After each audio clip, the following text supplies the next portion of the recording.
Coucou Tarek. Salut JB, ça va? Ça va très bien et toi? Ça va, ça va. Bah, merci beaucoup de nous accorder cette interview pour Globe MMA. La dernière fois qu'on... Ah, oh, tu peux le mettre dans l'autre sens si ça te dérange pas? Ah, ok. Ouais, comme ça, moi, ça me fera un grand écran. Ouais, voilà, super. Ok. Donc la dernière fois qu'on avait pu t'interviewer, c'était pour ton combat contre... C'était pour ton combat donc, au Strikeforce, pour la ceinture.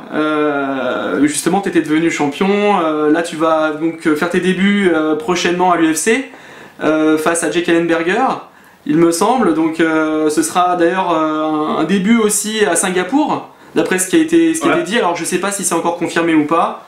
Si, apparemment c'est ça. Ouais. Ce serait confirmé. Donc voilà, je voulais avoir ton sentiment pour ce combat-là, pour ton premier combat à l'UFC. Écoute, je suis très motivé, je m'entraîne dur, je suis en bonne santé, je vais avoir un bon camp, j'ai un long camp, ça va être 5x5, donc je suis confiant pour mon cardio, pour mon explosivité. Je suis juste confiant et je suis prêt pour entamer ce camp qui va être très dur et pour être prêt pour ce combat. Quand est-ce que tu vas le débuter d'ailleurs, ton camp d'entraînement? J'ai déjà commencé. T'as déjà commencé? Ok. Qu'est-ce que t'as pensé du combat d'Ellenberger contre McDonald? Bah écoute, j'ai pas vu le combat encore. Je sais qu'il y a eu, c'était un combat assez. Apparemment, les combattants n'ont pas, les fans pardon, n'ont pas vraiment aimé le combat, mais je sais que c'était très technique et Rory a bien utilisé son jab, j'ai entendu. Il faudrait que je voie le combat pour en savoir plus. Du coup, ouais, parce que justement, je vais te demander si tu allais t'inspirer ou pas du style de Rory pour essayer de contenir l'adversaire, ou tu vas plutôt chercher une finalisation, un KO? Bah écoute, moi, on va mettre une stratégie en place et de là on va voir ce qu'on fait. Rory est plus grand que moi, donc il a une meilleure allonge, une plus grosse allonge. Je peux pas vraiment imiter son style, chacun a son style. Je vais mettre une bonne stratégie en place avec Daniel et mes coachs et puis de là on verra ce qu'on va faire. Et l'important c'est de suivre la stratégie et si la finalisation vient, elle viendra et c'est parfait quoi. Tu avais fait un super boulot donc face à Nate Marquardt là pour ton combat pour le titre au Strikeforce. On a pu voir justement la stratégie que tu avais mis en place avec des low kicks mais qui étaient incroyables quoi. Ça avait vraiment ralenti le jeu de Marquardt. C'était voilà, tu avais cassé ses appuis. Est-ce que c'est une stratégie que tu pourrais remettre en place par exemple pour ce combat contre Ellenberger? Oui et non. Je pense que ça va être un combat un peu différent parce que Ellenberger a un style un peu différent que Nate Marquardt.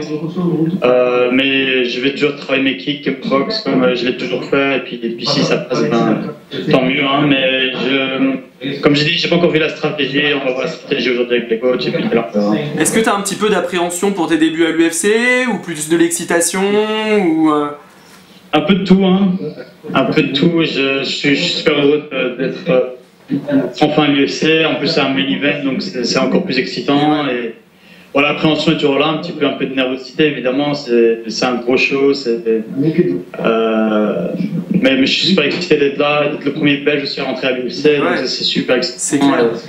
Je suis juste motivé et impatient de tomber dans la cage, de monter dans la cage. Et ouais, quelle est ta vision là un petit peu de la catégorie des welterweight à l'UFC?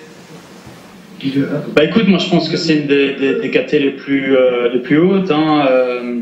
Il y a beaucoup de bons combattants, surtout dans le top 10, énormément de bons combattants, bons challengers. Tout le monde est à presque un ou deux combats de combattre pour le titre, donc tout le monde a envie de montrer, de prouver qu'ils ont la chance au titre, donc c'est très élevé. Et moi je suis content d'en faire partie, donc je suis très impatient. Est-ce que tu penses que les cartes vont être distribuées pour le combat de GSP face à Hendrix? Quelle est ta vision sur ce combat-là? Tu vois qui gagnant? Moi je pense que GSP va gagner, parce que Georges a une très bonne notion de la distance, tu vois. Ouais.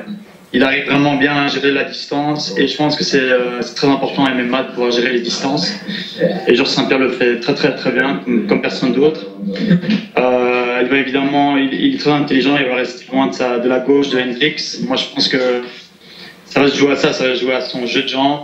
Je pense qu'il va tourner sur sa gauche, rester loin de la puissance de Hendrix, frustrer Hendrix et puis mettre la pression sur 5 rounds. Georges est très fort sur 5 rounds, donc je pense que ça va être une question de distance et d'être intelligent sur ce combat.